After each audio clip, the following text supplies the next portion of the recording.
السلام علیکم ورحمۃ اللہ وبرکاتہ۔ ان الحمد للہ نحمده ونستعینه ونستغفره ونعوذ باللہ من شرور انفسنا ومن سیئات اعمالنا من يهد الله فلا مضل له ومن يضلل فلا هادي له واشهد ان لا اله الا الله وحده لا شريك له واشهد ان محمدا عبده ورسوله يا ايها الذين امنوا اتقوا الله حق تقاته ولا تموتن الا وانتم مسلمون يا ايها الناس اتقوا ربكم الذي خلقكم من نفس واحده وخلق منها زوجها وبث منهما رجالا كثيرا ونساء واتقوا الله الذي تساءلون به والارحام ان الله كان عليكم رقيبا يا ايها الذين امنوا اتقوا الله وقولوا قولا سديدا يصلح لكم اعمالكم ويغفر لكم ذنوبكم ومن يطع الله ورسوله فقد فاز فوزا عظيما اما بعد فان خير الحديث كتاب الله وخير الهدي هدي محمد صلى الله عليه وسلم وشر الامور محدثاتها وكل محدثة بدعة وكل بدعة ضلالة وكل ضلالة في النار أعوذ بالله السميع العليم من الشيطان الرجيم من همزه ونفخه ونفسه بسم الله الرحمن الرحيم وإذا قيل لهم آمنوا كما آمن الناس قالوا أنؤمن كما آمن السفهاء ألا إنهم هم السفهاء ولكن لا يعلمون وإذا لقوا الذين آمنوا قالوا آمنا وإذا خلوا إلى شياطينهم قالوا إنا معكم إنما نحن مستهزئون الله يستهزئ بهم ويمدهم في طغيانهم يعمهون أولئك الذين اشتروا الضلالة بالهدى فما ربحت تجارتهم وما كانوا مهتدين مثلهم كمثل الذي استوقد نارا فلما أضاءت ما حوله ذهب الله بنورهم وتركهم في ظلمات لا يبصرون صم بكم عمي فهم لا يرجعون۔ ساری تعریفیں، حمد و ثنا، عظمت و بڑائی، کبریائی اس اللہ رب العالمین کے لیے ہے جو ہم سب کا رب ہے، ہم سب کا خالق ہے، ہم سب کا مالک ہے، مدبر ہے، ساری کائنات کا اکیلے تنہا نظام چلانے والا ہے۔ اس کے بعد بے شمار درود و سلام نازل ہو ہم سب کے آخری نبی احمد مجتبیٰ محمد مصطفیٰ صلی اللہ علیہ وسلم کی ذات گرامی پر، جن کی مختلف کوششوں کے نتیجے میں ہم تک دین اسلام پہنچا۔ محترم سامعین و سامعات، اللہ تعالیٰ کے فضل و کرم سے ہم نے چند آیتوں کی تفسیر، بھلے ہی مختصر سی تفسیر پڑھی ہے، سمجھی ہے۔ اللہ سے دعا ہے کہ اللہ تعالیٰ ہم کو مزید سمجھنے، پڑھنے اور ساتھ ہی ساتھ عمل کرنے کی بھی توفیق عطا فرمائے۔ گزشتہ ہم نے جو بات کی تھی یا بات چل رہی تھی وہ یہ کہ منافقین کے جو صفات ہیں، منافقین کے جو اوصاف ہیں، ان کا تذکرہ اللہ تبارک و تعالیٰ کر رہا ہے۔ قرآن مجید کے ابتدائی مراحل میں، ابتدائی آیات میں جب یہ بتایا گیا کہ یہ قرآن اللہ تعالیٰ کی کتاب ہے، اس میں کوئی شک نہیں ہے، ریب نہیں ہے، اور یہ قرآن مجید، یہ کتاب جو ہے ہدایت ہے متقیوں کے لیے، تو اب متقیوں کی صفات کیا ہیں، ہدایت کس کو ملے گی، وہ کیا ہے، کون لوگ ہیں، تو اس میں سب سے پہلے مومنین کی صفات کو بیان کیا گیا، پھر اس کے بعد اس سے محروم ہونے والے جو ہیں ان کا تذکرہ ہوا۔ ایک تو کافر ہیں اور تیسرے نمبر پر منافق ہیں، یعنی دنیا کے اندر یہ تین قسم کے لوگ پائے جاتے ہیں، یا تو وہ مومن ہوں گے، یا تو کافر ہوں گے، یا تو منافق ہوں گے۔ اب منافقین کا معاملہ چونکہ بہت زیادہ سنگین ہے اور منافقین سے بہت زیادہ اسلام کو، مسلمانوں کو نقصان پہنچا ہے، اس لیے اللہ تبارک و تعالی یہاں پر ان کا ذرا سا قدر تفصیل ذکر فرما رہا ہے۔ تقریباً 13 آیتوں میں ان کا ذکر ہو رہا ہے۔ ابھی پچھلی آیتوں میں یہ بات بتائی گئی کہ جب ان سے کہا جاتا ہے کہ تم اس طرح کی الٹی سیدھی حرکتیں نہ کرو، فساد برپا نہ کرو، تو وہ کہتے تھے کہ ہم تو مصلح ہیں، ہم تو اصلاح کر رہے ہیں، ہم فسادی نہیں ہیں۔ تو بہرحال یہاں تک کہ بات ہو چکی تھی۔ اس کے بعد کی جو آیتیں ہیں، دیکھیے منافقین ہی کے حوالے سے بات کی جا رہی ہے۔ اللہ فرماتا ہے وَإِذَا قِيلَ لَهُمْ آمِنُوا كَمَا آمَنَ النَّاسُ قَالُوا أَنُؤْمِنُ كَمَا آمَنَ السُّفَهَاءُ۔ یہاں دیکھیے اللہ تبارک و تعالی ذکر کر رہا ہے اللہ کے نبی صلی اللہ علیہ وسلم منافقین کو بھی، جو اس طرح کی مکاری دجل و فریب میں سب سے آگے تھے، ان کو بھی اللہ تعالیٰ بتا رہا ہے کہ اللہ کے نبی صلی اللہ علیہ وسلم ان کو دعوت دیں۔ یعنی اس کے پہلے کی آیت میں لا تفسدوا فی الارض کہہ کر یہ بتایا گیا، یعنی نہیں سے روکا گیا، منکر سے روکا گیا، برائی سے روکا گیا منافقین کو، یعنی دعوت و تبلیغ کا کام ان پر بھی ہو رہا ہے۔ اللہ کے نبی صلی اللہ علیہ وسلم نے ان کو بھی منع کیا، ان سے کہا گیا لا تفسدوا فی الارض، تو یہاں منکر سے روکا گیا۔ اور یہ جو آیت ابھی ہم پڑھ رہے ہیں وَإِذَا قِيلَ لَهُمْ آمِنُوا كَمَا آمَنَ النَّاسُ، جب ان سے کہا جاتا ہے وَإِذَا قِيلَ لَهُمْ آمِنُوا كَمَا آمَنَ النَّاسُ، جب ان سے کہا جاتا ہے کہ تم بھی ایمان لاؤ، یعنی یہاں پر دیکھیے ایمان لاؤ سے مطلب کیا نکل رہا ہے کہ ان کو دعوت دی جا رہی ہے، اسلام قبول کرنے کی انہیں دعوت دی جاتی ہے۔ تو جب ان کو دعوت دی گئی تو انہوں نے کیا کہا وَإِذَا قِيلَ لَهُمْ آمِنُوا كَمَا آمَنَ النَّاسُ، ان سے کہا جاتا ہے جب کہ تم ایمان لے آؤ جیسے کہ لوگ ایمان لائے ہیں، تو وہ جواب میں کیا کہتے قَالُوا أَنُؤْمِنُ كَمَا آمَنَ السُّفَهَاءُ، کیا ہم ایمان لے آئے ایسے جیسے بیوقوف ایمان لائے ہیں، ہم ایسے ایمان لے آئے، ایسا ایمان لائے جیسے بیوقوف ایمان لائے ہیں۔ الا انہم السفہاء، اللہ نے کہا سنو، انہم ہم السفہاء، یہی لوگ بیوقوف ہیں، انہی کی عقل ماری گئی ہے، ولکن لا یعلمون، حالانکہ یہ جانتے نہیں ہیں۔ دیکھیے اس آیت میں اللہ تبارک و تعالی نے یہ ذکر فرمایا کہ جب ان سے منافقین سے کہا گیا کہ ایمان لاؤ، اور کیسا ایمان جیسا لوگوں نے لایا ہے، تو یہاں الناس سے مراد صحابہ کرام ہیں۔ الناس جیسا لوگوں نے ایمان لایا ہے ویسا ایمان لاؤ، تو یہاں الناس سے مراد صحابہ کرام ہیں۔ تو یہاں دیکھیے اللہ تبارک و تعالی بیان فرما رہے اس آیت میں کہ منافقین نے اللہ اکبر نعوذ باللہ صحابہ کرام کو بیوقوف کہا، صحابہ کرام کو بیوقوف کے لفظ سے تعبیر کیا، سفہاء کہا، جبکہ صحابہ کرام کی جماعت یہ مقدس جماعت ہے جنہوں نے اللہ کے راستے میں، اللہ کی راہ میں اپنی جان، اپنا مال خرچ کرنے کے سلسلے میں یا اور طرح کی جو بھی قربانیاں ہوں، قربانی دینے میں کبھی انہوں نے دریغ نہیں کیا، کبھی پیچھے نہیں ہٹے۔ صحابہ کرام اپنی جان کو اللہ کے راستے میں قربان کر دیا، مال کو راستے میں قربان کر دیا۔ قربانی کی بے شمار مثالیں آپ کو صحابہ کرام کی زندگیوں میں مل جائیں گی۔ تو کہنے کا مطلب یہ ہے کہ یہ منافقین نے صحابہ کی ذات پر حملہ کیا، صحابہ کرام کو نعوذ باللہ ہدف ملامت بنایا، انہیں بیوقوف گردانا، اعوذ باللہ۔ جبکہ اس آیت کریمہ میں اللہ تبارک و تعالی نے بیان کیا ہے کہ ایسا ہی ایمان لاؤ جیسا صحابہ نے ایمان لایا ہے۔ تو اس آیت سے صحابہ کرام کی فضیلت ثابت ہو رہی ہے، اس آیت سے صحابہ کرام کی عظمت ثابت ہو رہی ہے کہ کہا جا رہا ہے منافقین سے کہ دیکھو ایمان ویسا ہی لاؤ جیسے صحابہ نے لایا ہے۔ سبحان اللہ۔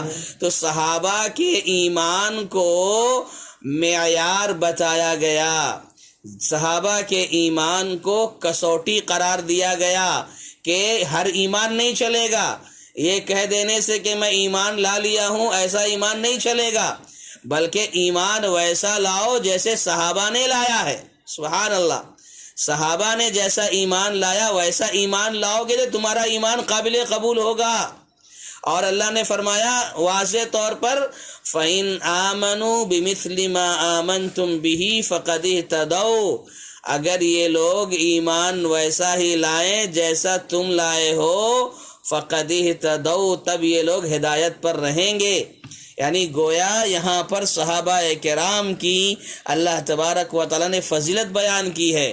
یعنی منافقین صحابہ کو بیوقوف کہہ رہے ہیں جب اللہ نے کہا کہ جب ان سے کہا جاتا ہے کہ ایمان ویسا لاؤ جیسے صحابہ نے لایا ہے، تو یہ کہتے ہیں کہ ہم ویسے لوگ ایسا ایمان لائے جیسے بیوقوف لوگ ایمان لائے۔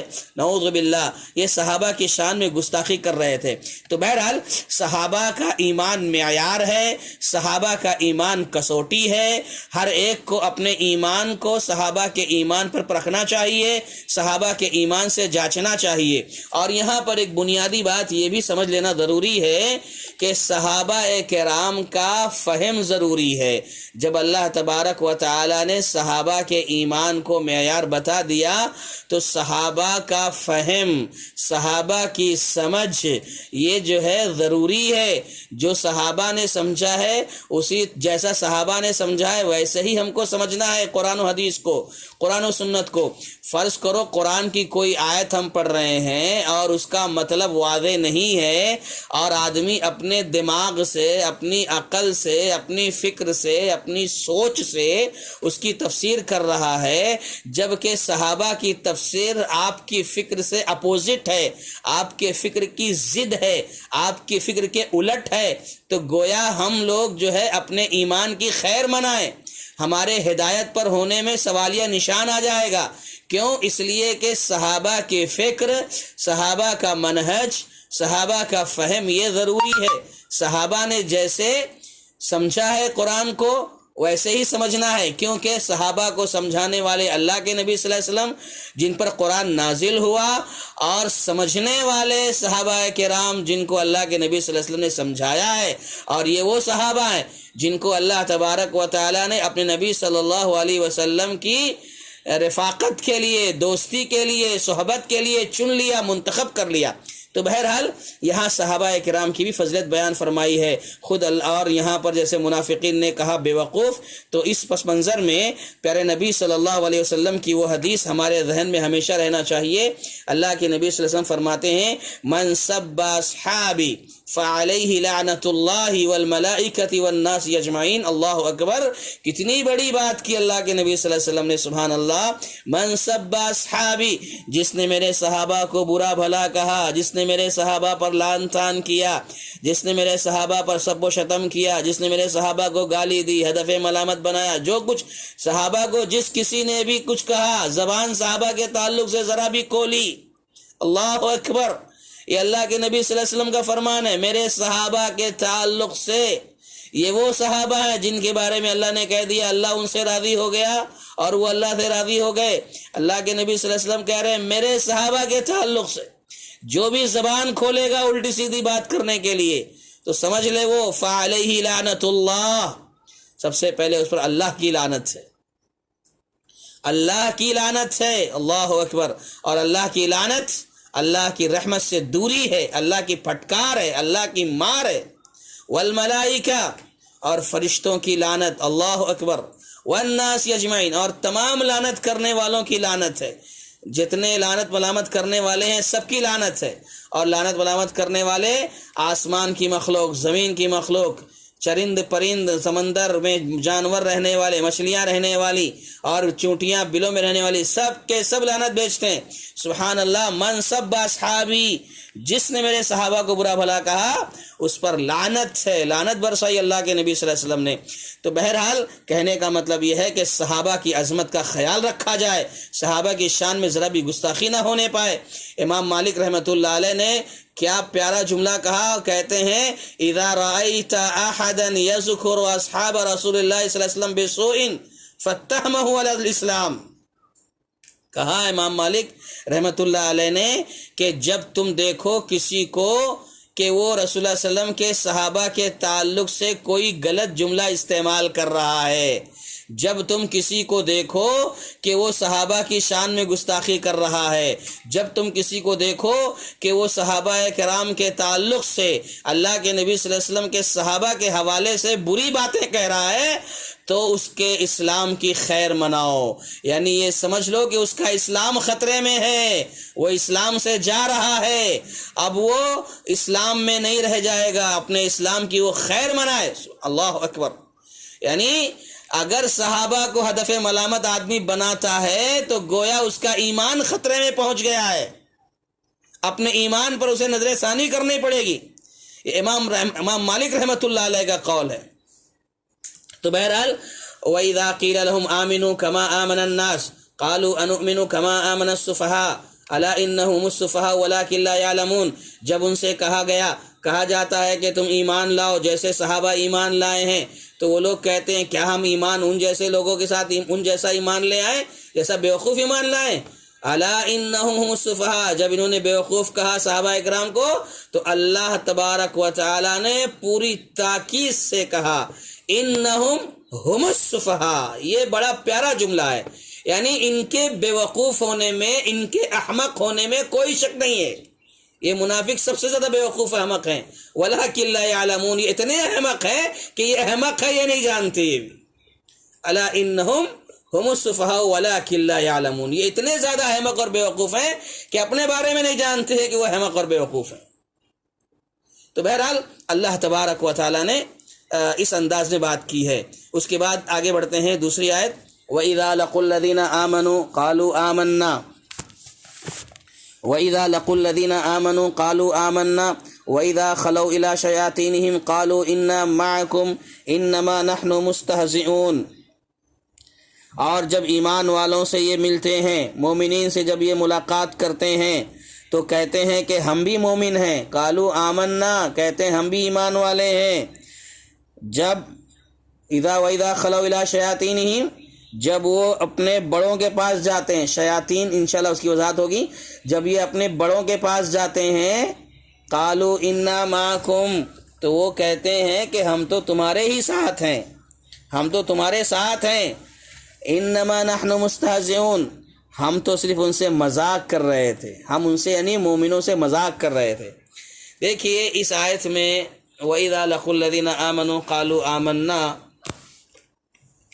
کہ منافقین کے حوالے سے ایک اور بات بیان کی جا رہی ہے کہ ان کا رویہ یہ ہے کہ جب یہ مومنوں کے پاس جاتے ہیں، مومنوں کے ساتھ اٹھتے بیٹھتے ہیں تو کہتے ہیں ہم بھی مومن ہیں، اور جب ان کی صفوں سے نکل جاتے ہیں اور وہاں پہنچتے ہیں اپنے بڑے لوگوں کے پاس تو کہتے ہیں ارے ہم تو آپ کے ہی ہیں، ہم تو آپ کے ہی ہیں، ہم ان کے پاس جو جا رہے ہیں نا تو ہم تو بس صرف ان کا مذاق اڑا رہے ہیں۔ اب دیکھیے یہاں جو شیطان لفظ استعمال ہوا ہے کہ یہ کہتے ہیں کہ اپنے بڑوں کے پاس، جب ان کے بڑوں کے پاس جب جاتے ہیں تو شیطان سے مراد کون ہے؟ سب سے پہلے شیطان کا جو لفظ ہے نا، شیطان کا لفظ شطن سے نکلا ہے، شین طانان سے نکلا ہے، جس کے معنی ہوتے ہیں دور ہونا، یعنی ہر خیر سے دور ہونا۔ شیطانہ کا معنی ہوتا ہے ہر خیر سے، ہر بھلائی سے، ہر اچھائی سے دور ہونا، یہ شیطانہ کا معنی ہے، اسی سے شیطان ہے۔ اور شیطان کے حوالے سے یہ بات کہی گئی ہے کہ ہر سرکش اور فسادی شخص شیطان ہے۔ ہر سرکش، ہر وہ شخص جو سرکشی کا شکار ہو، فساد برپا کر رہا ہو، اس کو کہتے ہیں مفسرین کہ وہ شیطان ہے۔ اور امام مجاہد رحمۃ اللہ علیہ نے شیاطین سے مراد یہاں پر کیا لکھا ہے؟ امام مجاہد رحمۃ اللہ علیہ جو بہت بڑے تابعی ہیں، سلف صالحین میں سے ہیں، انہوں نے اس کی تفسیر میں لکھا ہے، شیاطین کی تفسیر میں لکھا ہے اصحابہم من المنافقین والمشرکین، کہ ان کے جو یہ جو شیاطین ہیں، ان کے جو بڑے بڑے منافقین میں روسا ہیں وہ مراد ہیں، مشرکین اور منافقین کے ساتھی مراد ہیں، ان کے وہ ساتھی ہیں جو یا تو مشرک تھے یا منافق تھے۔ امام مجاہد رحمۃ اللہ علیہ فرماتے ہیں کہ شیاطین سے مراد ان کے وہ ساتھی ہیں جو یا تو مشرک تھے یا منافق تھے، یہ امام مجاہد رحمۃ اللہ علیہ فرماتے ہیں۔ اسی طریقے سے امام قتادہ رحمۃ اللہ علیہ فرماتے ہیں شیاطین سے مراد الی رؤوسہم وقادتہم فی الشرک والشر، کہتے ہیں کہ شیاطین سے مراد وہ ہیں جو برائیوں میں اور شرک میں ان کے سردار تھے، جو برائیوں میں اور شرک میں ان کے سردار تھے، وہ شیطان مراد ہیں۔ امام ابن جریر رحمہ اللہ نے ایک بات یہ لکھی ہے کہ ہر بہکانے والا اور سرکشی کرنے والا شیطان ہوتا ہے۔ عبداللہ ابن عباس رضی اللہ تعالی عنہ نے شیطان سے مراد اپنی تفسیر میں ذکر کیا ہے، عبداللہ ابن عباس نے، وہم خمسۃ نفر من الیہود، خمسۃ نفر کہتے ہیں وہ 5 لوگ ہیں شیاطین جو جن کے پاس یہ جاتے تھے نا، جب مومنوں کے پاس رہتے تھے تو کہتے تھے ہم مومن ہیں، اور جب یہ لوگ اپنے بڑوں کے پاس، جن کو شیطان سے تعبیر کیا اللہ تعالیٰ نے، وَإِذَا خَلَوْا إِلَىٰ شَيَاطِينِهِمْ، جب یہ اپنے بڑوں کے پاس جاتے یعنی شیطان کے پاس جاتے تھے، تو عبداللہ ابن عباس رضی اللہ تعالیٰ عنہ نے 5 لوگوں کو گنایا ہے ان کے بڑوں کے بارے میں۔ وہ 5 لوگ کون ہیں؟ کہتے ہیں کہ یہودیوں میں من الیہود میں سے کعب بن اشرف یہ مدینے میں، ابو بردہ بنو اسلم میں، عبد الدار قبیلہ جوہینہ میں، عوف بن عامر بنو اسد میں، اور عبداللہ بن السودا شام میں۔ یہ ان کے بڑے بڑے شیاطین تھے، بڑے بڑے رؤوسا تھے، کس کے؟ منافقین کے، جو ان کو پلاننگ دیا کرتے تھے، ان کو منصوبہ بنا کر دیتے تھے۔ تو بہرحال اللہ تبارک و تعالی نے بیان فرمایا کہ شیطان کے پاس جاتے تھے یہ لوگ، اذا خلو الی شیاطینہم، تو کہتے تھے کہ ہم تمہارے ساتھ ہیں، یعنی ان کے سردار، ان کے بڑے بڑے لوگ۔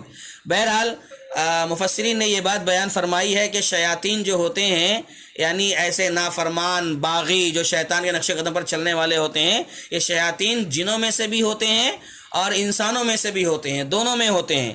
جیسے کہ اللہ تبارک و تعالیٰ نے فرمایا قرآن مجید میں، وَكَذَلِكَ جَعَلْنَاكُمْ لِكُلِّ نَبِيٍّ عَدُوًّا الشَّيَاطِينِ الْإِنسِ وَالْجِنِّ يُوحِي بَعْضُهُمْ إِلَىٰ بَعْضٍ زُخْرُفَ الْقَوْلِ غُرُورًا، یعنی ہم نے ہر نبی کا دشمن بنایا ہے شیاطین، چاہے وہ انسانوں میں سے ہوں یا جنوں میں سے ہوں۔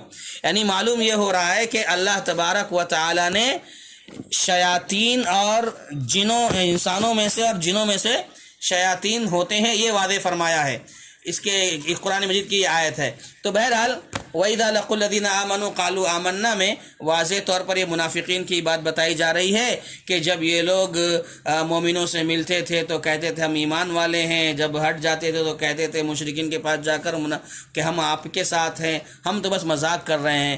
آج بھی دیکھیے ہم سب کے لیے نصیحت ہے کہ آج بہت سارے مسلمان اور مومن ایسے ہوتے ہیں جب وہ مسلمانوں کے ساتھ رہتے ہیں، مسجدوں میں رہتے ہیں تو مطلب بہت اچھی باتیں ہوتی ہیں، لیکن جب وہاں سے نکل جاتے ہیں تو ہر طرح کا گناہ کرنے کے لیے تیار رہتے ہیں۔ ایسی بہت ساری ایسی خصلتیں ہیں، عادتیں ہیں جو آج بھی ہمارے مسلمانوں کے درمیان پائی جاتی ہیں، جو حقیقت میں نفاق کی نشانیاں ہیں، منافقین کی علامتیں ہیں۔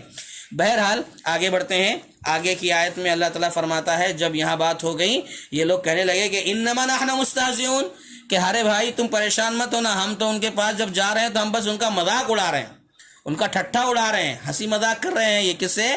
صحابہ سے کر رہے ہیں ہنسی مذاق، مومنوں سے ہنسی مذاق کر رہے ہیں۔ تو اللہ تعالیٰ فرماتا ہے اللہ یستہزئ بہم ویمدہم فی طغیانہم یعمہون، یہ وہ لوگ ہیں، کہا اللہ تعالیٰ نے، اللہ تعالیٰ بھی ان سے مذاق کرتا ہے۔ اللہ یستہزئ بہم، اللہ تبارک و تعالیٰ بھی ان سے مذاق کرتا ہے۔ یہ لوگ کہہ رہے ہیں نا انما نحن مستہزئون، ہم ان کا مذاق اڑا رہے ہیں، تو اللہ تعالیٰ فرماتا ہے کہ اللہ بھی ان سے مذاق کر رہا ہے، کرتا ہے، اور انہیں ان کی سرکشی اور بہکاوے میں ان کو مزید بڑھا دیتا ہے اللہ تبارک و تعالیٰ۔ تو بہرحال دیکھیے اللہ یستہزئ بہم ویمدہم فی طغیانہم یعمہون، یہاں پر ایک بات آپ کو بتانی ہے جو ہم سب کے لیے سمجھنا ضروری ہے، وہ یہ ہے کہ قرآن مجید کے اندر آپ دیکھیں گے تو بہت ساری صفات اور ایسی صفات جو بری صفات ہیں، جس کو صفات ذمیمہ بھی کہتے ہیں، بری صفات ہیں، ایسی بہت ساری بری صفات ہیں، جیسے استہزاء کرنا، مذاق اڑانا، مکر کرنا، دھوکہ دینا، ایسی صفات جو استعمال ہوئی ہیں نا قرآن مجید میں، ان صفات کے استعمال کے حوالے سے بات یہ کرنی ہے کہ ان صفات کی نسبت بھی اللہ کی طرف کی گئی ہے. جیسے مذاق اڑانا یہ کوئی اچھی صفت نہیں ہے، لیکن یہاں پر اللہ یستہزئ بہم، اللہ تعالیٰ مذاق اڑاتا ہے، اللہ تعالیٰ مذاق کرتا ہے. تو جیسے مذاق کا لفظ ہے، مکر کا، وَأَكِيدُ کیا ہے، اِنَّهُمْ يَكِيدُونَ كَيْدًا وَأَكِيدُ كَيْدًا، وہاں سورہ تاریخ میں آیا ہے اِنَّهُمْ يَكِيدُونَ كَيْدًا وَأَكِيدُ كَيْدًا، کہ وہ لوگ مکر کر رہے ہیں میں بھی مکر کر رہا ہوں. یعنی اللہ تعالیٰ خود اپنے آپ کو کہہ رہا ہے. تو یہ جو استہزاء کا لفظ ہے، مکر کا لفظ ہے یا دھوکے کا لفظ ہے، یہ بری صفتیں ہیں، لیکن اللہ تبارک و تعالیٰ کی طرف بھی نسبت اس کی جا رہی ہے. تو اس کا مطلب کیا ہے؟ نعوذ باللہ، کیا اللہ مذاق کرتا ہے؟ ایسا نہیں. اس کے بارے میں مفسرین نے بات بیان فرمائی ہے کہ یہ محض صرف ایک اہل عرب کا محاورہ ہے. اہل عرب کے محاورے کی وجہ سے یہ استعمال ہوا ہے. اللہ کی طرف جو نسبت کی گئی ہے اہل عرب کے محاورے کی وجہ سے نسبت کی گئی ہے. اور یہ تو ظاہر بات ہے، واضح ہے، کھلی ہوئی بات ہے کہ قرآن جو ہے اہل عربوں اور خصوصاً قریش کے محاوروں کے مطابق نازل ہوا ہے. قرآن مجید عربی زبان میں نازل ہوا ہے، اور خصوصاً قرآن مجید میں بہت سارے محاورے جو استعمال ہوئے ہیں وہ اہل عرب جو بولا کرتے تھے، قریش کے جو محاورے ہوا کرتے تھے اس کے مطابق قرآن نازل ہوا ہے. اب ایسے افعال اللہ کی طرف کبھی بھی اکیلے منسوب نہیں ہوتے ہیں. قرآن مجید میں کہیں پر بھی اکیلے منسوب نہیں ہوں گے. جب مشرکین، کفار، منافقین کے حوالے سے ایسے الفاظ استعمال ہوتے ہیں تو اس کے ساتھ ایسے الفاظ اللہ کی طرف منسوب کیے جاتے ہیں، اللہ کی طرف منسوب ہوتے ہیں. ورنہ اللہ تعالیٰ کی ذات ایسے سارے اوصاف سے، سارے صفات سے پاک ہے، صاف ہے، مبرہ ہے، منقہ ہے، مصفہ ہے، جو بھی آپ کہہ سکتے ہیں. عربوں کے محاورے کی مثال میں آپ کو دوں تاکہ بات واضح ہو جائے. مثال کے طور پر سمجھنے میں آسانی ہو جائے کہ اللہ یستہزئ بہم ویمدہم فی طغیانہم یعمہون میں جو کہا جا رہا ہے کہ اللہ مذاق کرتا ہے، اللہ ان سے مذاق کر رہا ہے، تو یہ عربوں کا ایک محاورہ ہے. جیسے کہ محاورے کی ایک مثال قرآن مجید کی ایک آیت ہے، وَجَزَاءُ سَیِّئَةٍ سَیِّئَةٌ مِثْلُهَا، قرآن مجید کی ایک آیت ہے وَجَزَاءُ سَیِّئَةٍ سَیِّئَةٌ مِثْلُهَا. اس کا مطلب یہ ہے کہ برائی کا بدلہ اس کے مثل دیا جائے، یعنی برائی کا بدلہ برائی سے اتنا ہی دیا جائے جتنا سامنے والے نے برائی کی ہے. اب یہاں دیکھیے جو لفظ استعمال ہوا ہے جزاء سیئۃ سیئۃ مثلھا، تو جو برائی کا بدلہ لے رہا ہے اسے برائی نہیں کہا جاتا. مثلا اگر سامنے والا آپ کے ساتھ کوئی برائی کر رہا ہے تو آپ جتنا اس نے برائی آپ کے ساتھ کیا ہے آپ اسی کے بقدر برائی اس کے ساتھ کر سکتے ہو. تو آپ جو کر رہے ہو یہ برائی نہیں ہے، بلکہ یہ انصاف کہنا زیادہ بہتر ہے.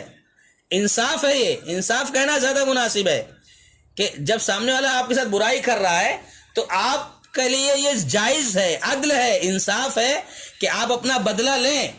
تو جس نے برائی کی ہے آپ اسی کے بقدر برائی کر سکتے ہیں.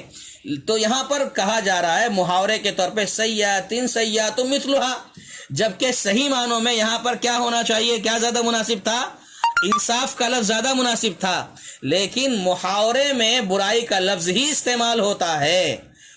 برائی کا جب لفظ استعمال کیا جاتا تھا تو برائی کے لیے برائی کا بدلہ اسی کیا کہتے ہیں، محاوروں میں برائی کا لفظ ہی استعمال ہوتا ہے. اسی طرح یہاں پر بھی اللہ تبارک تعالیٰ کا جواب جو ہے مذاق اڑانے کا، یہ بھی منافقوں کے لیے استہزاء کا جو لفظ استعمال کیا گیا ہے اسی حساب سے استعمال کیا گیا ہے کہ جس طرح یہ منافقین مذاق اڑا رہے ہیں اللہ ان کے مذاق کا پورا بدلہ دے گا.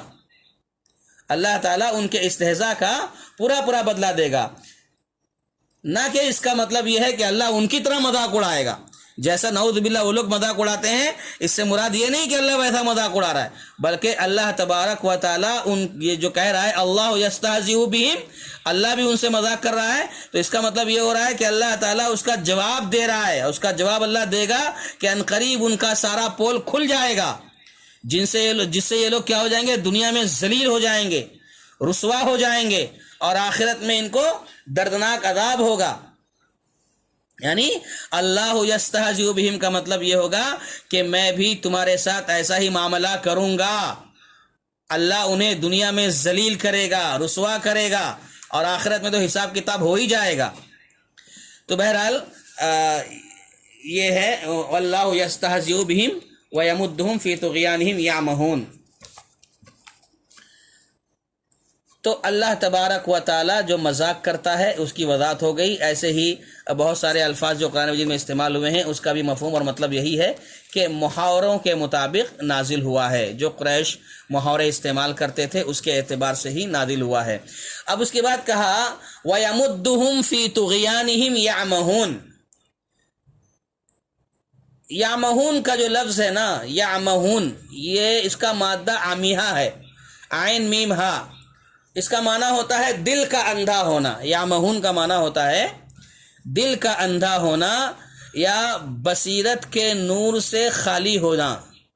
بصیرت نہیں ہے، بصیرت کی روشنی نہیں ہے ان کے پاس، بصیرت کی روشنی سے خالی ہونا۔ جس کے پاس بصیرت کی روشنی نہ ہو، جو دل کا اندھا ہو، اس کو امیہ لفظ کہا، امیہ کا لفظ استعمال ہوتا ہے، اور یعمہون اسی امیہ سے ہے، عین میم ہا۔ تو ان کے تعلق سے منافقین کے حوالے سے جو لفظ استعمال ہوا یعمہون استعمال ہوا کہ ان کا دل اندھا ہے، یہ بصیرت کی روشنی سے خالی ہیں، جبکہ آنکھ کے اندھے کے لیے امیون کا لفظ استعمال ہوتا ہے۔ امیہ ہے دل کے اندھے کے لیے، اور عامہ امیون کہتے ہیں آنکھ کے اندھے کے لیے۔ مطلب یہ ہو رہا ہے، دونوں میں تھوڑا سا فرق ہے۔ مطلب یہ ہے کہ منافقین کو حق بات سوجتی ہی نہیں ہے، ان کے دل دماغ میں حق بات بیٹھتی ہی نہیں ہے، سوچتا ہی نہیں ہے کہ یہ سچ ہے، یہ حق ہے۔ یعنی ایسا اللہ بیان کر رہا ہے، اس طرح اللہ ذلیل کر رہا ہے، ایسے الفاظ استعمال کر رہا ہے کہ یہ منافقین ایسے ہیں کہ ان کا دل اندھا ہے، ان کے پاس بصیرت نہیں ہے، ان کو حق اور سچی بات کیا ہے سوچتی ہی نہیں ہے، یہ حالت ہے ان کی۔ تو بہرحال وَيَمُدُّهُمْ معنی کیا ہے؟ اللہ ان کو زیادہ کرتا ہے۔ کس میں زیادہ کرتا ہے؟ فی طغیانہم، ان کے فسق و فجور میں، کفر میں اللہ زیادہ کرتا ہے۔ یعمہون، وہ حیران ہیں، سرگرداں ہیں۔ تو بہرحال حیران اور سرگرداں یہ معنی اس کا کیا جاتا ہے، لیکن میں نے اس کا جو اندرونی معنی ہے وہ آپ کو واضح کیا کہ عامیہ کہتے ہیں دل کے اندھا ہونے کو۔ تو اس طرح سے اللہ یستہزئ بہم ویمدہم فی طغیانہم یعمہون کی بھی مختصر سی وضاحت ہو گئی۔ اور آگے بڑھتے ہیں۔ اس کے بعد اللہ تبارک تعالیٰ نے فرمایا اولئک الذین اشتروا الضلالۃ بالہدی فما ربحت تجارتہم وما كانوا مہتدین۔ یہ وہ لوگ ہیں، کیا کہا؟ اولئک الذین اشتروا الضلالۃ بالہدی فما ربحت تجارتہم وما كانوا مہتدین۔ یہ وہ لوگ ہیں جنہوں نے گمراہی کو ہدایت کے بدلے میں خرید لیا۔ یہ وہ لوگ ہیں، یہ منافقین ہی کے بارے میں بات ہو رہی ہے۔ یہ منافقین وہ ہیں جنہوں نے ہدایت کے بدلے میں گمراہی کو خرید لیا ہے۔ فما ربحت تجارتہم، تو نہ تو ان کی تجارت نے ان کو کچھ فائدہ پہنچایا ہے، اور نہ یہ ہدایت پانے والے ہیں، نہ یہ ہدایت والے ہیں۔ یعنی اللہ تبارک و تعالی نے منافقین کے حوالے سے ان کے کرتوتوں، ان کے کارناموں، ان کی خصلتوں کی وجہ سے یہ کہا کہ یہ وہ لوگ ہیں جو گمراہی کو خرید رہے ہیں ہدایت کے بدلے، یعنی تجارت کر رہے ہیں، ایسی تجارت کہ گمراہی کے ہدایت کے بدلے گمراہی خرید رہے ہیں۔ اور اللہ کہہ رہا ہے کہ ان کی تجارت ایسی ہے کہ اس میں ان کو کوئی فائدہ نہیں ہے، اور نہ یہ ہدایت والے ہیں۔ یعنی اس کا مطلب یہ بتایا ہے مفسرین نے کہ ان کی گمراہی، یعنی وہ گمراہی میں اس قدر آگے بڑھتے چلے گئے، اللہ اکبر، جیسے کہ ایک خریدار جو ہوتا ہے، کوئی سامان خریدنے والا، اور ایسے سامان کو وہ خریدنا چاہتا ہے جس میں اس کی بہت چاہت ہے، وہ سامان وہ بہت پسند کرتا ہے، اور کسی بھی طریقے سے اس سامان کو خریدنا چاہتا ہے، اور اس کو خریدنے کے لیے اس کی پسند کی وجہ سے اپنا قیمتی سرمایہ، اپنا قیمتی مال خرچ کرتا ہے۔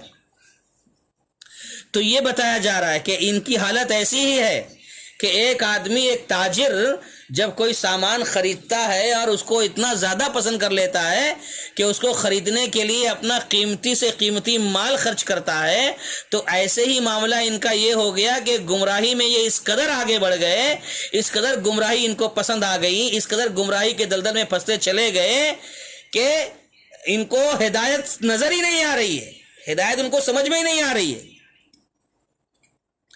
امام قتادہ رحمۃ اللہ علیہ نے اس کی تفسیر میں اولئک الذین اشتروا الضلالۃ بالہدی کی تفسیر میں یہ لکھا ہے کہ یہ لوگ ہدایت پر گمراہی کو پسند کرتے ہیں، ہدایت پر گمراہی کو پسند کرتے ہیں، جیسے قوم سمود کے بارے میں کہا گیا۔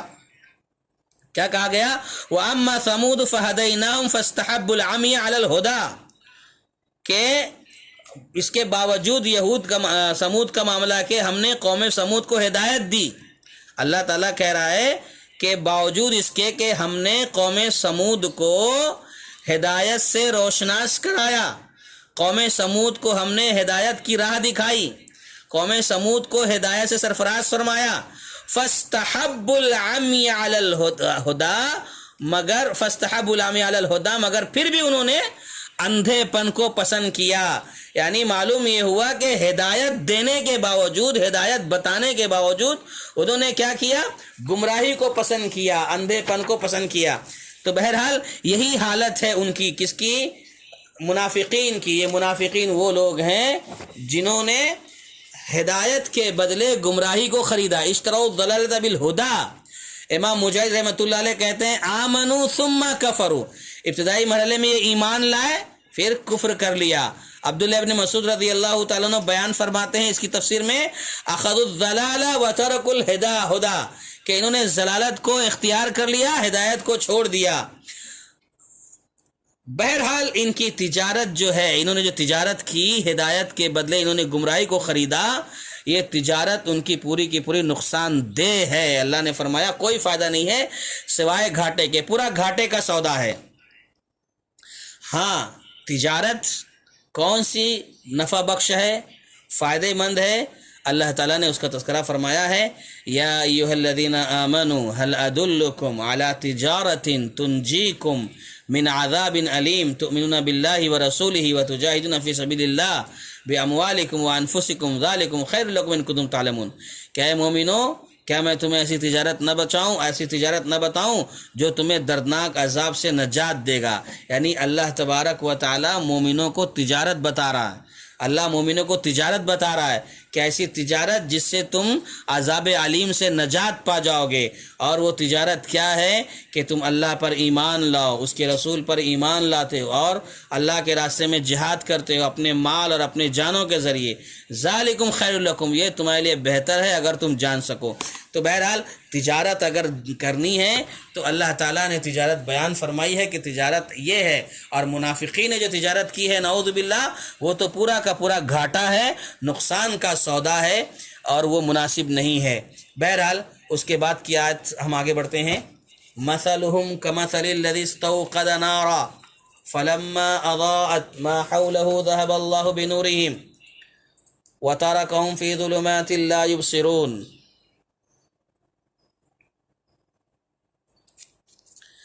یہاں پر کچھ باتیں آپ کو بتانی ہیں۔ مثلہم، اب اللہ تبارک و تعالی نے منافقین کے حوالے سے کئی باتیں کی، اور اب یہاں پر منافقین کے تعلق سے اللہ تعالیٰ ایک مثال بیان کر رہا ہے۔ مثلہم کمثل الذی استوقد نارا فلما اضاءت ما حولہ ذهب اللہ بنورہم وترکہم فی ظلمات لا یبصرون۔ ان کی مثال یعنی منافقین کی مثال اس شخص کے جیسی ہے جس نے آگ جلائی اور آس پاس کی چیزیں روشنی میں آئی ہی تھیں، ابھی روشن ہوئی تھیں، کیا ہوا کہ اللہ ان کے نور کو لے گیا۔ فلما اضاءت ما حولہ، اس کے اطراف میں بھی روشنی ہوئی تھی، ذهب اللہ بنورہم، اللہ ان کے نور کو لے گیا، وترکہم فی ظلمات لا یبصرون، اور انہیں اندھیروں میں چھوڑ دیا جو نہیں دیکھتے۔ یہ دیکھیے یہاں پر ایک بات اللہ تعالیٰ نے بیان فرمائی ہے، اور یہاں پر میں آپ کو آگے بڑھنے سے پہلے ایک بات یہ بتا دوں کہ قرآن مجید میں اللہ تبارک و تعالی نے بہت ساری مثالیں بھی بیان کی ہیں۔ امثال القرآن کے نام سے علماء نے بڑی بڑی کتابیں لکھی ہیں کہ قرآن مجید میں جو مثالیں ہیں اس کا کیا مقصد ہے، اس کی کیا اہمیت ہے۔ ایسی بہت ساری مثالیں قرآن مجید میں ذکر کی گئی ہیں۔ تو اس حوالے سے ایک حدیث ہے، ابو ہریرہ رضی اللہ تعالیٰ عنہ سے مروی ہے، وہ بیان فرماتے ہیں کہ اللہ کے نبی صلی اللہ علیہ وسلم نے بیان فرمایا کہ فَإِنَّ الْقُرْآنَ نَزَلَ عَلَى 5 أَوْجُهٍ، کہ اللہ تبارک و تعالیٰ نے قرآن مجید کو 5 وجہ سے نازل فرمایا ہے۔ یعنی قرآن مجید میں 5 اہم بنیادی چیزیں بیان فرمائی ہیں اللہ تبارک و تعالیٰ نے۔ کہا حلال و حرام و محکم و متشابہ و امثال۔ اللہ تبارک و تعالیٰ نے قرآن مجید میں 5 وجہ بتائی ہیں، ایک حلال ہے، ایک حرام ہے، ایک محکم ہے، ایک متشابہ ہے اور ایک امثال ہے۔ تو فَعَمَلُوا بِالْحَلال، اللہ کے نبی صلی اللہ علیہ وسلم فرماتے ہیں کہ قرآن مجید میں جو حلال ہے فَعَمَلُوا بِالْحَلال، حلال پر عمل کرو، وَاجْتَنِبُوا الْحَرام، جو حرام ہے قرآن مجید میں اس سے رک جاؤ، بچو، وَاتَّبِعُوا الْمُحْكَمَ، اور جو محکم آیتیں ہیں اس کی پیروی کرو، اس کی اتباع کرو، وَآمِنُوا الْمُتَشَابِهَ، اور جو متشابہ آیت ہیں جو ایک دوسرے سے ملتی ہیں اس پر ایمان لے آؤ، اس میں کوئی کیل کل نہ کرو، بس ایمان لے آؤ، وَاعْتَبِرُوا بِالْأَمْثَالِ، اور جو مثالیں بیان کی گئی ہیں اس سے عبرت حاصل کرو، مثالوں کو سمجھنے کی کوشش کرو۔ تو قرآن مجید میں یہ 5 چیزیں ہیں۔ ابو ہریرہ رضی اللہ تعالیٰ عنہ نے بیان فرمایا کہ قرآن مجید میں جہاں پر حلال کا ذکر ہے، حرام کا ذکر ہے، محکم آیتیں ہیں، متشابہ آیتیں ہیں، اسی طریقے سے بعض مقامات پر یہ بتایا گیا کہ قرآن مجید میں ڈانٹا بھی گیا ہے، زجر و توبیخ وغیرہ بھی ہے۔ تو اسی کے ساتھ ساتھ اللہ تبارک و تعالیٰ نے قرآن مجید میں مثالیں بھی بیان فرمائی ہیں۔ اللہ نے جو مختلف مثالیں بیان فرمائی ہیں اس کی وجہ یہ ہے کہ تاکہ انسانی جو ذہن ہے، انسانی جو سوچ ہے، وہ بات کی تہ تک پہنچ جائے، انسان کا ذہن بات کی گہرائی تک پہنچ جائے اور اسے باتوں کو سمجھنے میں دقت محسوس نہ ہو، تکلیف محسوس نہ ہو، اور اللہ کا جو حکم ہے اللہ کے حکم کو بہتر انداز میں وہ سمجھ سکے۔ کیونکہ جو باتیں عام طور پر مثالوں سے سمجھ میں آتی ہیں، جو باتیں اکثر مثالوں سے ذہن نشین ہو جاتی ہیں، وہ دلائل و برائن سے کم و بیشی سمجھ میں آتی ہیں۔ تو مثالوں کا استعمال اللہ تعالیٰ نے کیا ہے تاکہ باتوں کو آسانی سے سمجھا جا سکے۔ کچھ میسج آیا تھا، کیا ہے؟ باتوں کو اچھی طریقے سے سمجھا جا سکے۔ قرآن مجید کی جو مثالیں ہیں اس کا مقصد بات کی وضاحت ہے، عبرت و نصیحت ہے۔ جیسے کہ قرآن مجید میں اللہ تبارک و تعالیٰ نے کئی جگہ فرمایا ہے، قرآن مجید ہی کی عظمت کو بیان کرتے ہوئے اللہ تعالیٰ فرماتا ہے ایک جگہ، لو انزلنا هذا القرآن على جبل لرأيته خاشعا متصدعا من خشية اللہ، کہ اگر اس قرآن کو ہم کسی پہاڑ پر نازل کرتے تو پہاڑ اللہ کی خشیت سے چور چور ہو جاتا۔ اب بیان فرما رہے آگے، وَتِلْكَ الْأَمْثَالُ نَضْرِبُهَا لِلنَّاسِ لَعَلَّهُمْ يَتَفَكَّرُونَ، کہ یہ جو مثالیں ہیں ہم لوگوں کے لیے بیان کرتے ہیں۔ اللہ کہہ رہا ہے ہم یہ مثالیں جو بیان کرتے ہیں لوگوں کے لیے کیوں بیان کرتے ہیں؟ لَعَلَّهُمْ يَتَفَكَّرُونَ، تاکہ وہ اپنی حالت پر غور کریں، تاکہ وہ تدبر کریں، غور و فکر کریں، اس لیے ہم مثالیں بیان کرتے ہیں۔ اللہ نے خود بتایا ہے قرآن میں جو مثالیں دی گئی ہیں کیوں دی گئی ہیں، اس کا مقصد اللہ نے خود واضح کیا۔ ایک اور آیت سورہ زمر کی ہے، یہ سورہ حشر کی آیت تھی جو آپ کے سامنے پیش کی گئی۔ سورہ زمر میں اللہ تعالیٰ فرماتا ہے وَلَقَدْ ضَرَبْنَا لِلنَّاسِ فِي هَذَا الْقُرْآنِ مِنْ كُلِّ مَثَلٍ لَعَلَّهُمْ يَتَذَكَّرُونَ، کہ اللہ فرما رہا ہے کہ ہم نے لوگوں کے لیے اس قرآن میں ہر طرح کی مثال بیان فرمائی ہے، ہم انشاءاللہ جب ابھی تفسیر کا سلسلہ ہمارا جاری ہے اور انشاءاللہ اسی دوران بہت ساری ایسی مثالیں آنے والی ہیں اور ابھی آ بھی گئی ہے، مثلہم کمثل الذی استوقد نارا، جس کی وضاحت انشاءاللہ ابھی آپ کے سامنے ہوگی. تو ایسی بہت ساری مثالیں جو اللہ نے بیان کی ہیں انشاءاللہ ہم پڑھیں گے اور سمجھیں گے کہ کتنی دقیق مثالیں ہوتی ہیں اور کتنی اہمیت کی حامل ہوتی ہیں. تو بہرحال اللہ فرماتا ہے کہ ہم نے اس قرآن میں ہر طرح کی مثال، من کل مثل، ہر طرح کی مثال بیان فرمائی ہے تاکہ لوگ کیا کریں؟ نصیحت حاصل کریں، عبرت حاصل کریں، ہے نا، سمجھیں. اس مقصد سے مثالوں کو بیان کیا گیا ہے، یہ واضح ہے. اب آئیے اس آیت کو دیکھتے ہیں ہم لوگ جس آیت میں بیان فرمایا گیا مثلہم، جس میں مثال دی گئی مثلہم کمثل الذی استوقد نارا. ان کی مثال، کس کی مثال؟ منافقین کی مثال کے بارے میں کہا اس شخص کی ہے جس نے کیا کیا؟ آگ جلایا. اچھا، آگ جلایا، استوقد نارا. حقیقت میں آگ جلانے کے لیے جو لفظ استعمال ہوتا ہے اوقد نارا، کہ آگ کو جلایا، لیکن اس کا معنی ہوگا اس نے آگ جلائی. اوقد نارن کہا جاتا ہے عربی زبان میں، اس نے آگ جلائی. اور اس میں دیکھیے استوقد کہہ دیا گیا، سین اور تا کا اضافہ کر دیا گیا ہے. سین اور تا کا جب اضافہ ہو گیا تو کہتے ہیں کہ اس کے معنی میں بھی اضافہ ہو گیا. اوقد نارن ایک لفظ ہوتا ہے کہ آگ جلائی. اب ہم یہاں معنی کیا کر رہے ہیں کہ اس شخص کی مثال، منافقین کی مثال اس شخص کی جیسے ہے جس نے آگ جلائی، ہے نا، یہ معنی ہم کرتے ہیں اس میں، آگ جلائی. تو اوقد نارن کہیں گے تو اس کا معنی ہو جاتا آگ جلائی.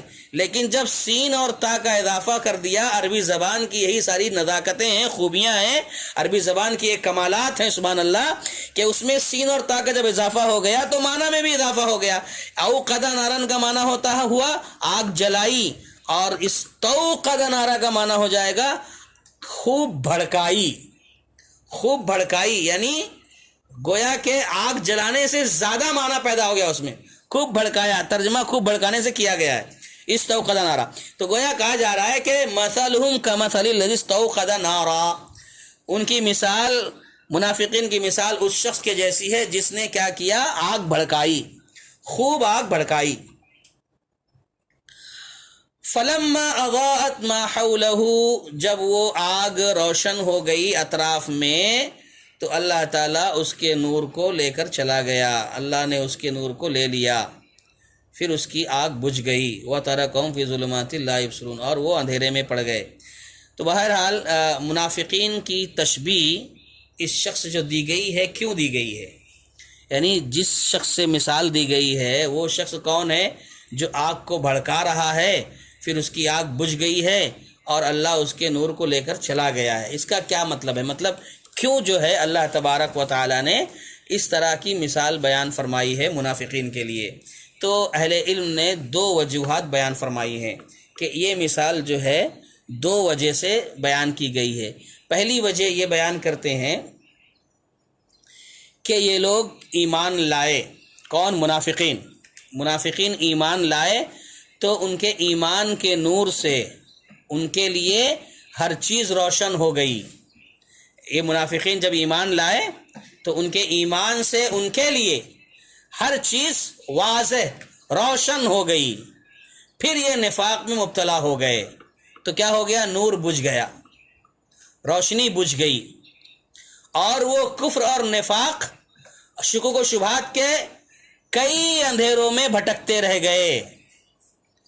یہ وجہ بیان کی جا رہی ہے کہ جب وہ ایمان لائے تھے تو ایمان کے نور سے ان کے لیے ہر چیز روشن ہو گئی تھی.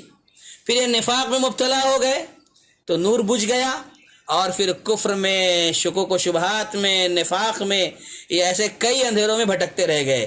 اور اس مفہوم کی تائید، اس معنی کی تائید قرآن مجید کی اس آیت سے ہوتی ہے کہ اللہ تبارک تعالیٰ فرماتا ہے ذَلِكَ بِأَنَّهُمْ آمَنُوا ثُمَّ كَفَرُوا فَطُبِعَ عَلَىٰ قُلُوبِهِمْ. اللہ تعالیٰ نے بیان فرمایا کہ یہ اس لیے کہ بے شک وہ ایمان لائے، پھر ایمان لانے کے بعد انہوں نے کیا کیا؟ ثُمَّ كَفَرُوا، پھر کفر کر دیا.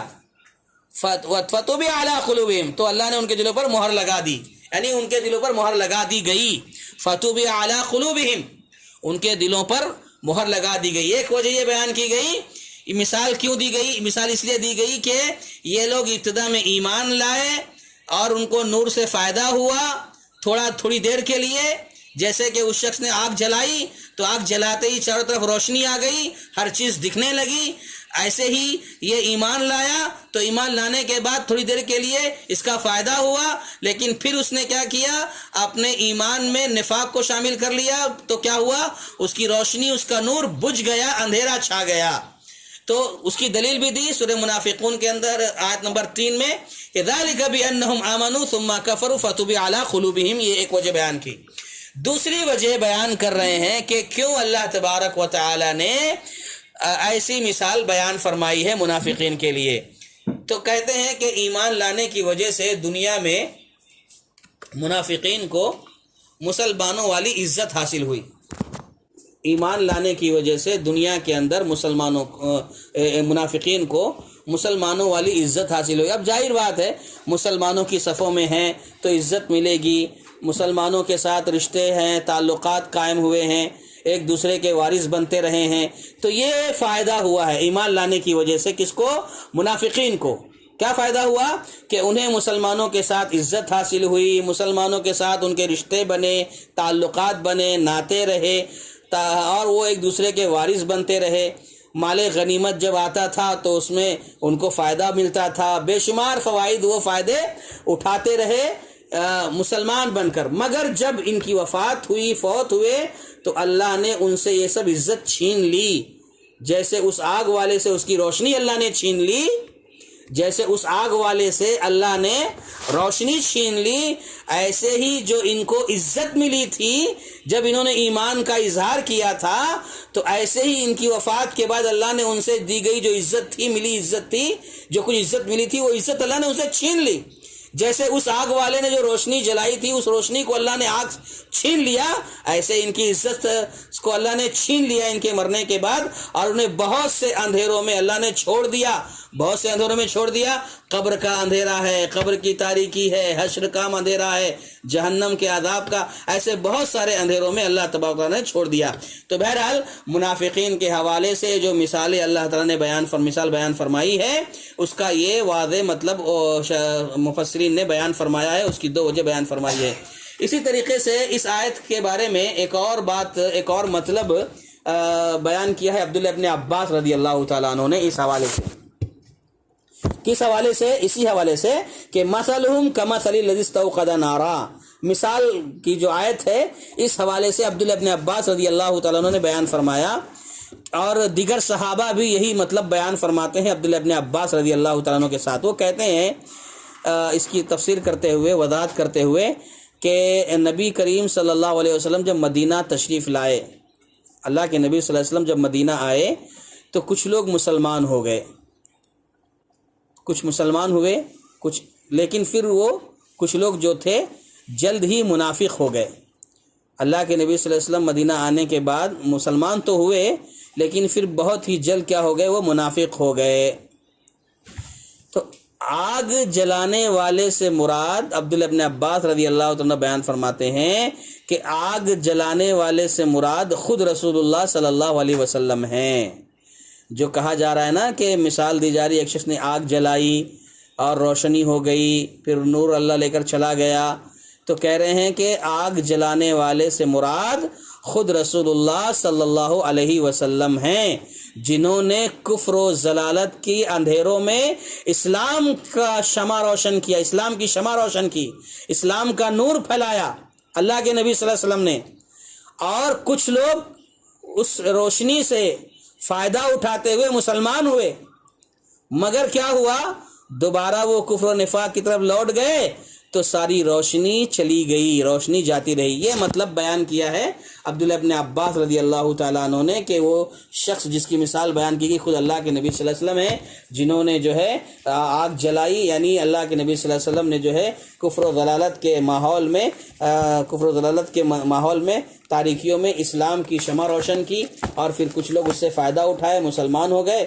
بعد تو جب آگ جلی چاروں طرف تو روشنی ہو گئی تو فائدہ اٹھایا، اور پھر اس کے بعد وہ منافق ہو گئے تو اللہ ان کے نور کو لے کر چلا گیا، پھر وہ اندھیرے میں پڑ گئے۔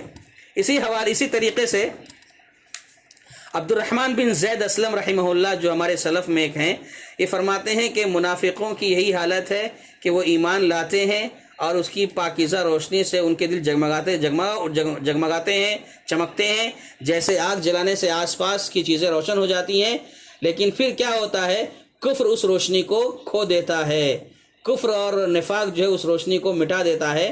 جس طرح آگ کا بجھ جانا اندھیرا کر دیتا ہے، اسی طریقے سے انسان کا جو ہے کفر کرنا، نفاق کرنا، یہ روشنی کو، ایمان کی روشنی کو ختم کر دیتا ہے اور یہ سیدھے گمراہی کے اندھیروں میں چلے جاتے ہیں۔ تو یہ واضح اور کلیئر بات ہو گئی اس تعلق سے۔ مثلهم كمثل الذي استوقد نارا فلما اضاءت ما حوله ذهب الله بنورهم وتركهم في ظلمات لا يبصرون، یہ بات واضح ہو گئی۔ اب یہاں پر مفسرین نے ایک بات اور لکھی ہے نصیحت کے طور پر کہ دیکھیے دل کا جو نور ہے نا، دل کی روشنی، یہ اللہ تبارک و تعالیٰ کے ہاتھ میں ہے۔ دل کی جو روشنی ہے یہ اللہ کے ہاتھ میں ہے، اور دل کی روشنی کا ہونا بہت ضروری ہے، کیونکہ ختم اللہ علی قلوبہم، دلوں پہ مہر لگانے والا اللہ تبارک تعالیٰ ہے، تو دل کو روشن کرنے والا، دلوں کو نور سے بھرنے والا بھی اللہ تبارک و تعالیٰ کی ذات ہے۔ تو یہاں پر مفسرین نے ایک نصیحت بیان فرمائی ہے کہ اللہ کے ہاتھ میں نور ہے، تو لہذا اللہ سے ان الفاظ میں دعا کرتے رہیے، اللہم اجعل فی قلبی نورا وفی سمعی نورا وفی بصری نورا، اے اللہ میرے دل کو منور کر دے، اے اللہ میرے کان کو منور کر دے، اے اللہ میری آنکھوں کو روشن کر دے۔ یہ دعا کرنی چاہیے ہر مسلمان کو، اللہم اجعل فی قلبی نورا وفی سمعی نورا وفی بصری نورا۔ اور آپ دیکھیں گے کہ اللہ کے نبی صلی اللہ علیہ وسلم جب وہ فجر کی نماز کے لیے مسجد جایا کرتے تھے، یہ دعا پڑھتے تھے۔ بہت لمبی دعا ہے، میں نے ابتدائی چیزیں خالی ذکر کی ہیں، پھر عن یمینی نورا وعن یساری نورا، ایسی بہت ساری آگے ہیں، اللہم اجعل فی قلبی نورا وفی سمعی نورا وفی بصری نورا۔ تو اللہ تبارک و تعالیٰ سے نور، دل کا نور مانگنا چاہیے، سوال کرنا چاہیے۔ تو بہرحال اس آیت کی بھی مختصر سی وضاحت ہو گئی، مثلهم كمثل الذي استوقد نارا فلما اضاءت ما حوله ذهب الله بنورهم وتركهم في ظلمات لا يبصرون۔ ایک قرآن کی اس مثال کو پڑھنا ہے اور اس کو سمجھنا ہے کہ جو مثال اللہ تعالیٰ نے دی ہے۔ اس کے بعد کہا صم بکم عمی فهم لا يرجعون، صم بکم عمی فهم لا يرجعون، بہرے، گونگے، اندھے ہیں بس وہ لوٹتے نہیں ہیں۔ دیکھیے انہی کے بارے میں کہا جا رہا ہے، منافقین کے بارے میں کہا جا رہا ہے کہ یہ بہرے ہیں، گونگے ہیں، اندھے ہیں، یہ لوٹتے نہیں ہیں، یعنی رجوع نہیں کرتے اللہ کی طرف، پلٹتے نہیں ہیں۔ تو بہرے، گونگے، اندھے ہیں۔ دیکھیے سمن بکمن عمی، یہ تینوں جو الفاظ استعمال ہوئے ہیں جمع ہے۔ واحد سمن کی واحد اسم آتی ہے، بکمن کی واحد ابکم آتی ہے، امیون کی واحد اعمی آتی ہے۔ تو یہ بہرے، گونگے، اندھے ہونے کا مطلب یہ نہیں ہے کہ ان کے پاس کان نہیں ہے، زبان نہیں ہے یا آنکھیں نہیں ہیں، یہ مطلب نہیں ہے۔ یہ گونگے ہیں، بہرے ہیں، اندھے ہیں، تو اس کا کیا مطلب کہ حقیقی معنی میں ان کے پاس کان، زبان، آنکھ نہیں ہے؟ نہیں، اس کا یہ مطلب نہیں ہے کہہ رہے ہیں، بلکہ مراد یہ ہے کہ انہوں نے یہ سب کچھ رکھنے کے باوجود، یہ ہونے کے باوجود ان سے فائدہ نہیں اٹھایا، بلکہ اللہ نے فرمایا قرآن مجید میں وَجَعَلْنَا لَهُمْ سَمْعًا وَبَصَرًا وَجَعَلْنَا لَهُمْ سَمْعًا وَأَبْصَارًا وَأَفْئِدَةً فَمَا أَغْنَىٰ عَنْهُمْ سَمْعُهُمْ وَلَا أَبْصَارُهُمْ وَلَا أَفْئِدَتُهُمْ مِنْ شَيْءٍ إِذْ كَانُوا يَجْحَدُونَ بِآيَاتِ اللَّهِ۔ اللہ نے فرمایا کہ ہم نے انہیں کان دیے، آنکھیں دی، دل دیے، لیکن ان کے کان نے کسی قسم کا ان کو فائدہ نہیں پہنچایا، ان کی آنکھوں سے انہوں نے کوئی فائدہ نہیں اٹھایا، اور نہ ان کے دل کسی کام آئے۔ کیوں ایسا ہوا؟ اذ کانوا یجحدون بآیات اللہ، کیونکہ وہ اللہ کی آیات کا انکار کرتے تھے، اللہ کی آیات کا انکار کرتے تھے۔ بات سمجھ میں آئی؟ واضح ہوا کہ صم بکم عمی فہم لا یرجعون۔ تو بہرحال یہاں تک ہم اپنی بات مکمل کر رہے ہیں، اور آگے کی آیت اگر ہم لوگ شروع کریں گے تو وقت زیادہ نکل جائے گا، اس لیے اسی پر اکتفا کر لیتے ہیں اور اپنی گفتگو یہیں پر ختم کرتے ہیں ہم لوگ کہ اللہ تبارک و تعالی نے جو مثال بیان فرمائی ہے کہ مثلہم کمثل الذی استوقد نارا، اس کے بعد کہا صم بکم عمی فہم لا یرجعون، یہ منافقین ہی کے حوالے سے کہ یہ اندھے ہیں، بہرے ہیں، ان کو ذرا بھی سمجھ نہیں ہے، پلٹتے نہیں ہیں۔ تو بہرحال مطلب یہ ہے کہ یہ حق بات سننے کے لیے بہرے ہیں۔ آخر ان منافقوں کی جو حالت یہ ہوئی ہے کہ یہ حق بات سننے کے لیے بہرے ہیں، حق کہنے کے لحاظ سے گونگے ہیں، اور حق سامنے ہونے کے باوجود یہ ان کو حق نظر نہیں آتا ہے۔ یہ مطلب ہے اس کا کہ حق بات سننے کے لیے ہے، کان تو ہے لیکن حق بات سننے کے لیے بہرے ہیں، آنکھ تو ہے لیکن حق کہنے کے لیے زبان تو ہے لیکن حق کہنے کے لحاظ سے یہ گونگے ہیں، اور اسی طریقے سے ان کے دل تو ہیں لیکن انہیں نظر نہیں آتا، سمجھتے نہیں ہیں۔ اللہ تبارک تعالیٰ سے دعا کریں کہ اللہ تبارک و تعالیٰ ہم تمام جو باتیں پڑھ رہے ہیں اللہ تعالیٰ ہم کو اس کو سمجھنے کی توفیق عطا فرمائے۔ یہاں تک ہم نے الحمدللہ ابھی تک مختصر تفسیر کی ہے۔ اللہ سے دعا ہے کہ اللہ تبارک تعالیٰ ہم کو مزید آگے بھی توفیق عطا فرمائے تاکہ ہم قرآن مجید کی جو باتیں ہیں سمجھنے کی سمجھ سکیں، جو گہرائی ہے وہاں تک پہنچ سکیں۔ اللہ تعالیٰ ہم تمام کو اس کی توفیق عطا فرمائے، آمین۔ وآخر دعوانا ان الحمدللہ رب العالمین۔ السلام علیکم ورحمۃ اللہ وبرکاتہ۔